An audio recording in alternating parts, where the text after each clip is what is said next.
The Pittsburgh Steelers got hit with another very concerning injury. It makes things even more difficult on the inside of their defense, and, well, they're trying to fill the hole. We're going to talk about whether or not that's going to work.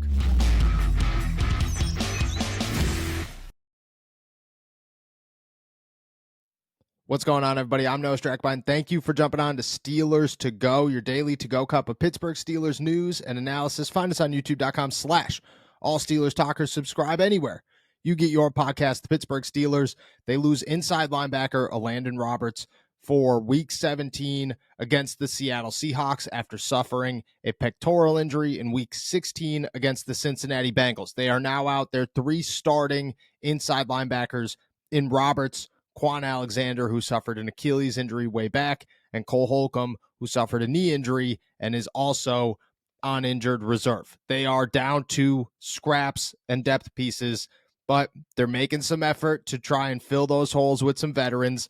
This is a new approach, we are backed against the wall and we cannot make any more mistakes. We can't take any more risks type of approach by the Pittsburgh Steelers. Is it going to work?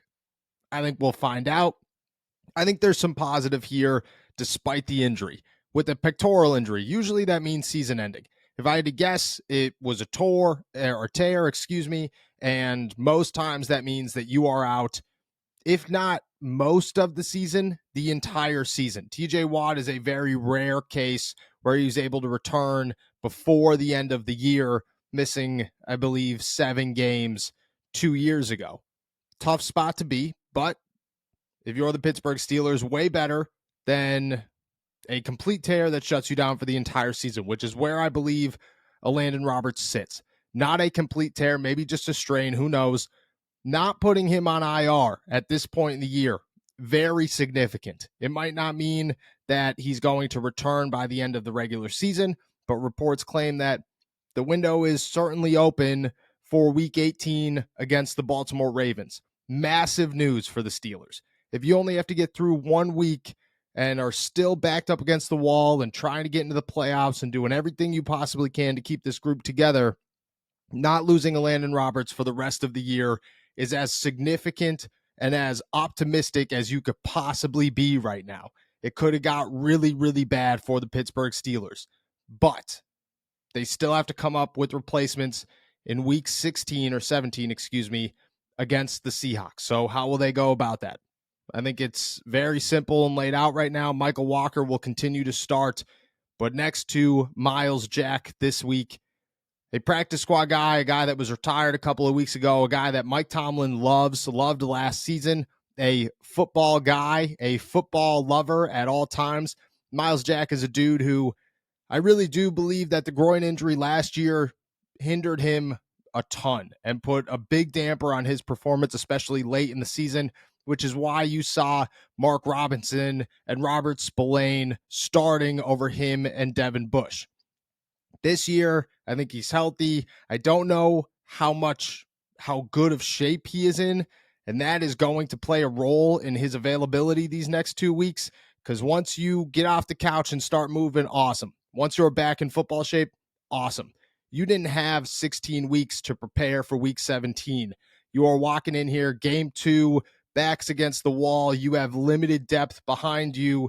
You have to see how much load you can carry right from the jump without any easement into this. That's a little bit concerning. And Myles Jack, quite frankly, is probably their best healthy inside linebacker at this moment. Michael Walker continues to get beat in coverage. He continues to make mistakes. He continues to, at times, be lost. And it's concerning for a guy that people had very high hopes for coming into his role in Pittsburgh after signing off of the practice squad. Mark Robinson, I thought, played his best game as a Steeler in Week 16 against the Cincinnati Bengals, but still a work in progress, still not a guy that you're going to trust at all times. So what do? They go out and they sign Jalen Smith, former second-round pick for the Dallas Cowboys, has bounced around, but you got to remember, at one point, Jalen Smith was a Pro Bowler who was capable of doing pretty much everything on a football field before a very massive knee injury, his final game of college. He was viewed as potentially a top 10 pick, one of the best inside linebackers in the draft class, a guy that was viewed as a phenomenal college football player for Notre Dame.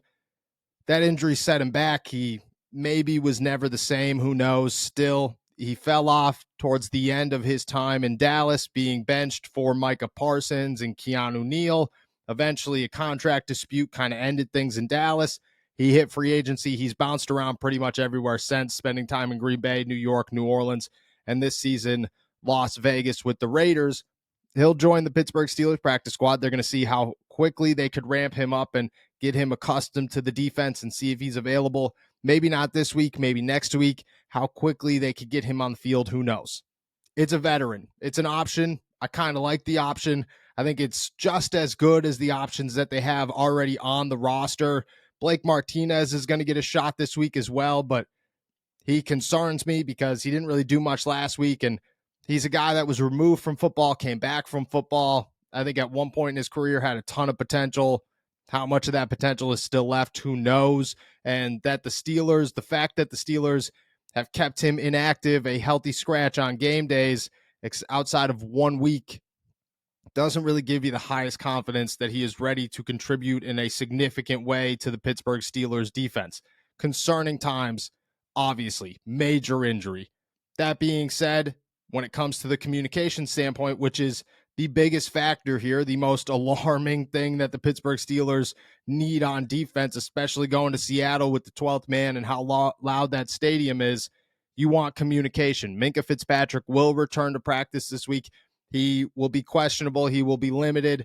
They'll see what they can get out of him. I am not fully convinced that he will be back on the field come Sunday against the Seahawks. But that being said, I've seen crazier things, especially from stars like Minkah Fitzpatrick, who have fought through worse and more difficult injuries to return to the field as quickly as possible. The Steelers need that desperately because they need a play caller. They need somebody to go out there and wear the green dot and relay the message to this defense and get everybody on the same page. Concerning. I still start Patrick Peterson at safety if I'm the Pittsburgh Steelers with Eric Rowe coming off the bench.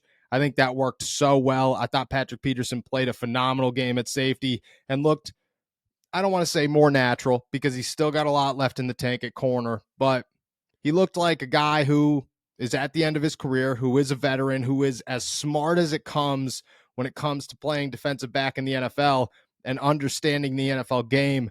And because of that, made the most out of his time playing safety. That's how guys like that extend their career. I could see that happening with Patrick Peterson. Keeping him at safety, in my opinion, until DeMonte KZ returns, if you make the postseason, is the best option for the Pittsburgh Steelers. If Minkah Fitzpatrick returns, awesome. He's the guy wearing the green dot. He could relay the messages. He could form communication. If not, things will get difficult. I guess Michael Walker would be the guy. He has experience relaying plays to the defense in Atlanta. He has worn the green dot before. He's been here. Unfortunately, as crazy as this sounds, outside of Mark Robinson, he is the longest tenured inside linebacker for the Pittsburgh Steelers this season. I guess Miles Jack, if you're going to look at last year, but I don't know how much has changed. I don't know how much verbiage has changed. If very little or none, Miles Jack is probably capable of handling the green dot and relaying the plays to the defense, but still concerning. Not a great place to be for the Pittsburgh Steelers. They're going to try as hard as they can to make up for it. Minkah Fitzpatrick's return could be the biggest boost that they could possibly get at this point in the season. They need a win against the Seattle Seahawks. They need their defense to step up. A banged-up defense only seems to be getting worse, and a banged-up inside linebacker room has really almost hit rock bottom here. They're going to rely on a group of veterans to just try and figure it out, and we'll see what happens.